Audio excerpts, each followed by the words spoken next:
ಬೇರೆ ಎಲ್ಲಿ ಕೂಡ ಭ್ರಷ್ಟಾಚಾರ ಇಲ್ಲ. ಯಾಕಂದ್ರೆ ಪ್ರತ್ಯೇಕವಾಗಿ ಬಡವರಿಗೆ ನೀವು ಕೈ ಮಾಡಿ ತೋರಿಸ್ತಾ ಇದ್ರಿ, ಇವರು ಭ್ರಷ್ಟಾಚಾರಿಗಳು, ಭ್ರಷ್ಟಾಚಾರ ನಡೀತಾ ಇದೆ, ಆ ಕಾರಣಕ್ಕಾಗಿ ಇದನ್ನು ರದ್ದು ಮಾಡಿದೀವಿ ಅಂತ ಇದೊಂಥರ ಅಪಮಾನ ಮಾಡ್ದಂಗೆ. ದೆಹಲಿಯಿಂದ ಹೇಳಕ್ಕೆ ಇವ್ರ್ಯಾರು? ನಮ್ದು ಪ್ರಜಾರಾಜ್ಯ, ಗ್ರಾಮ ಸಭೆ ನಾವು ಮಾಲಕರು, ನೀವು ಹೇಳಿದಂತೆ ನಾವು ನಡ್ಕೋಬೇಕು, ಅವ್ರು ಹೇಳಿದಂತೆ ನಾವು ನಡ್ಕೋಬಾರ್ದು. ರೊಟ್ಟಿ ಕಟ್ಕೊಂಡು ಬಂದಿರಲ್ಲ, ನಮಗೆ ಕೊಟ್ಟಿಲ್ಲ ರೊಟ್ಟಿ. ಕೇಂದ್ರ ಸರ್ಕಾರಕ್ಕೆ ಎಚ್ಚರಿಕೆ ನೀಡಲು ತಾವು ಇಲ್ಲಿ ಬಂದಿದ್ದೀರಿ, ಹೊರತಾಗಿ ಜಯಕಾರ ಹಾಕಲಿಕ್ಕೆ ಬಂದಿಲ್ಲ. ಇದು ಮಹಾಪಂಚಾಯತು ಒಂದು ಐತಿಹಾಸಿಕ ನಿರ್ಣಯ ತಗೊಂಡು ಹೋರಾಟವನ್ನು ಮಾಡ್ತೀವಿ ನಾವು, ಮತ್ತು ಮನರೇಗಾ ಕಾರ್ಯಕ್ರಮವನ್ನು ಮತ್ತೆ ಖಂಡಿತ ವಾಪಸ್ ತರ್ತೀವಿ ಅನ್ನುವಂಥ ಧೈರ್ಯದಿಂದ ನೀವೆಲ್ಲ ಬಂದಿದ್ದೀರಿ. ಅದಕ್ಕಾಗಿ ನಿಮ್ಮೆಲ್ಲರಿಗೂ ಧನ್ಯವಾದಗಳು, ಅಭಿನಂದನೆಗಳು. ಈ ಮಹಾತ್ಮ ಗಾಂಧಿ ಉದ್ಯೋಗ ಖಾತ್ರಿ ಯೋಜನೆ ಕೇಂದ್ರ ಸರ್ಕಾರ ಅದರ ಕುತ್ತಿಗೆ ಹಿಸಿಗೆ ಬಿಟ್ಟಿದೆ. ಅವ್ರೇನು ಹೇಳ್ತಾರೆ, ಪಂಚಾಯತ್ಗಳಲ್ಲಿ ಭ್ರಷ್ಟಾಚಾರ ಇದೆ ಅಂತ. ಏನಮ್ಮ? ಪಂಚಾಯತ್ಗಳಲ್ಲಿ ಭ್ರಷ್ಟಾಚಾರ ಇದೆ. ನಾನು ಕೇಳ್ತೀನಿ ಮೋದಿ ಸಾಹೇಬರಿಗೆ, ನಿಮ್ಮ ಕೇಂದ್ರ ಸರ್ಕಾರ ಭಾಳ ಸ್ವಚ್ಛ ಇದೆಯೇನು? ಅಲ್ಲಿ ಭ್ರಷ್ಟಾಚಾರ ಇಲ್ಲ? ಉಳಿದ ರಾಜ್ಯ ಸರ್ಕಾರಗಳಲ್ಲಿ ಭ್ರಷ್ಟಾಚಾರ ಇಲ್ಲ?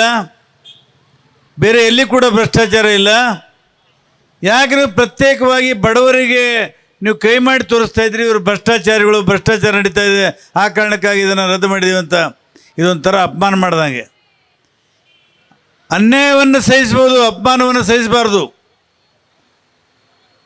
ಅಪಮಾನ ಅದು ಸತ್ತಕ್ಕಿಂತ ಕಡೆ. ಆದರೆ ಈ ಸರ್ಕಾರ ದುಡಿಯೋ ಜನರಿಗೆ ಆರೋಪ ಹೊರಿಸಿ ನೀವು ಭ್ರಷ್ಟಾಚಾರ ಮಾಡ್ತೀರಿ, ಆ ಕಾರಣಕ್ಕಾಗಿ ಮಹಾತ್ಮ ಗಾಂಧಿ ಉದ್ಯೋಗ ಖಾತ್ರಿ ಯೋಜನೆಯನ್ನು ನಾವು ವಾಪಸ್ ಪಡಿತಾ ಇದ್ದೀವಿ, ರದ್ದು ಪಡ್ತಾ ಇದ್ದೀವಿ ಅಂತ ಹೇಳ್ತಾರೆ. ನಾನು ಕೇಳ್ತೀನಿ, ಇವತ್ತು ನಮ್ಮ ಸರ್ಕಾರ ಇರಲಿ, ಕೇಂದ್ರ ಸರ್ಕಾರ ಇರಲಿ, ಅನೇಕ ಲೋಪದೋಷಗಳಿದ್ದಾವೆ. ಅದನ್ನು ಕಾಲ ತಕ್ಕ ಹಾಗೆ ಸರಿಪಡಿಸಬೇಕಾಗ್ತದೆ.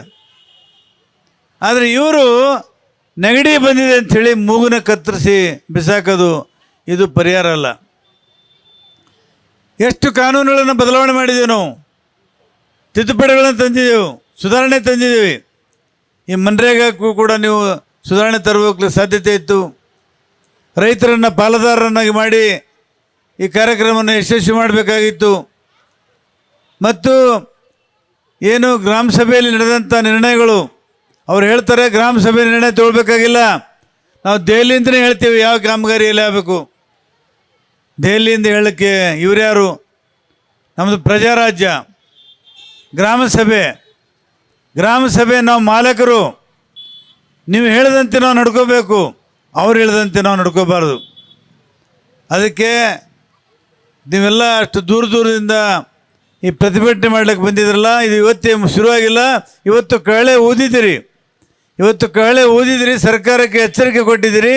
ಮುಂದೆ ಬರ್ತಕ್ಕಂಥ ದಿನಗಳಲ್ಲಿ ಭಾಳ ತೀವ್ರವಾದಂಥ ಹೋರಾಟವನ್ನು ನೀವೆಲ್ಲ ಮಾಡಬೇಕಾಗ್ತದೆ. ನಾವು ನಿಮ್ಮ ಜೊತೆಗೆ ಇದ್ದೀವಿ ಅನ್ನುವಂಥ ಮಾತನ್ನು ಹೇಳ್ತಾ, ಈ ಮಹಾಪಂಚಾಯತಲ್ಲಿ ಏನು 3 ನಿರ್ಣಯಗಳನ್ನು ತಾವು ಮಂಡಿಸಿದಿರಿ.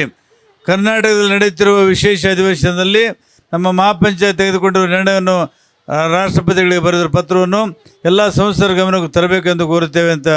ಖಂಡಿತವಾಗಿ ನಮ್ಮ ಎಲ್ಲ ಸಂಸದರಿಗೆ ಅಷ್ಟೇ ಅಲ್ಲ, ಶಾಸಕರ ಗಮನಕ್ಕೆ ತರ್ತೀವಿ, ಕೇಂದ್ರ ಸರ್ಕಾರ ಗಮನಕ್ಕೂ ತರ್ತೀವಿ, ರಾಷ್ಟ್ರಪತಿಗೂ ಕೂಡ ಸಾಧ್ಯವಾದರೆ ವೈಯಕ್ತಿಕವಾಗಿ ನಾವು ಹೋಗಿ ನಿಮ್ಮ ಜೊತೆಗೆ ಕರ್ಕೊಂಡು ಹೋಗಿ ನಾವು ಭೇಟಿ ಮಾಡಿ ಕೊಡೋಣ.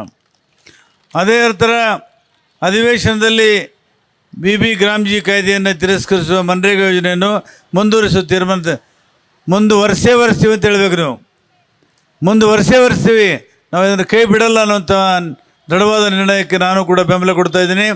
ಮತ್ತು ನಾವು ಬರೆದಿರುವ ಪತ್ರವನ್ನು ರಾಜ್ಯಪಾಲರ ಮೂಲಕ ರಾಷ್ಟ್ರಪತಿಗಳ ಗಮನಕ್ಕೆ ತರುವಂತೆ ಒತ್ತು ನೀಡಿ ಕಳಿಸಬೇಕೆಂದು ಕೋರುತ್ತೇವೆ.